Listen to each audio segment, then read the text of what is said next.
है मेरे भाई, खुदारा उनके बारे में कोई गलतफहमी मत रखिए। मैं आपको बता रहा हूं, नरेंद्र मोदी ने इस मुल्क को गुमराह किया। मैं और अब्दुल्ला साहब, हम लोग पार्लियामेंट की कमेटी के मेंबर थे। Mister Abdullah, I am saying to the people of Hyderabad and to the people of India that during the deliberations of the joint working committee, the Bora community had come, Dawoodi Bora community had come to the committee along with King's Counsel Mr. Salve, Harish Salve, and they had given a representation. You remember, they wanted exclusion from the Waqf Act. They had clearly said, we have nothing to do with this bill. The Dawoodi Bora have clearly stated that in 1962 the Supreme Court has given them a definite definition of religious denomination.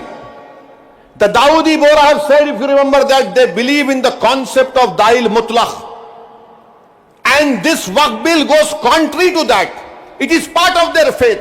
मैंने ये कहा कि अपने दाऊदी बोरा भाइयों की ईमानदारी पर हरगिज शक मत करो। नरेंद्र मोदी हमारे इत्तेहाद को कमजोर करना चाहते हैं।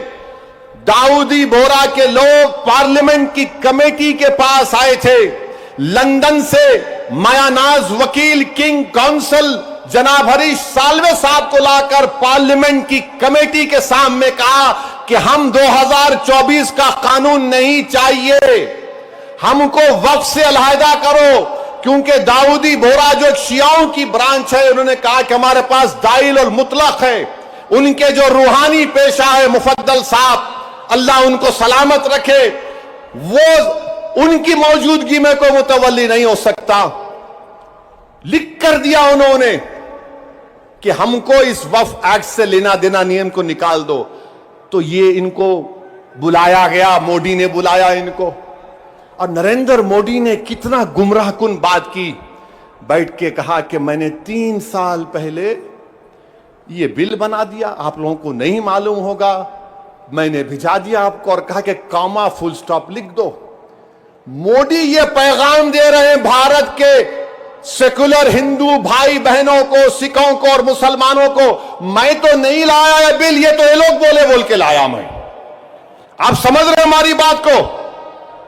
और हम जब कमेटी में थे, हम मिनिस्ट्री